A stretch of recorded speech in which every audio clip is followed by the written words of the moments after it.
Сите лифтови да работат и постојано да има топла вода. Тоа се барањата на Универзитетското студентско собрание на УКИМ. Тие денеска писмено ги поднесоа до Министерството за образование, Студентскиот дом Пелагонија и Државниот студентски дом.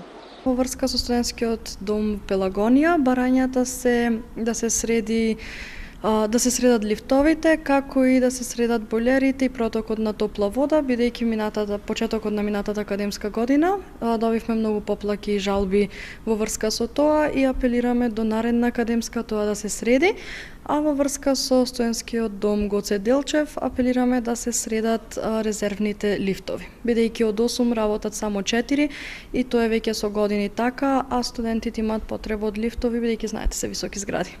Од Студентскиот дом Пелагонија ни одговорија дека тие проблеми биле во минатото и веќе се решени.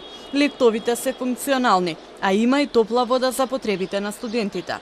Директорот на Државниот студентски дом, Александар Каровски, вели дека до крајот на неделата сите барања на студентите ќе бидат решени, бидејќи веќе се работи на нив. Во моментов се работи на проблемите и до крајот на месецот ќе се исполнат барањата на студентите. Тоа значи дека сите 8 лифта ќе бидат ставени во функција и ќе се санира проблемот со топлата вода во блок Г. ОНМОН вела дека постојано се залагаа за студентите и најавуваа дека до крајот на годината ќе бидат реновирани студентските домови Стив Наумов и Кузман Јосифовски Питу. Студентите во минатото укажуваа на проблеми со хигиената и недостиг на основни услови за живот.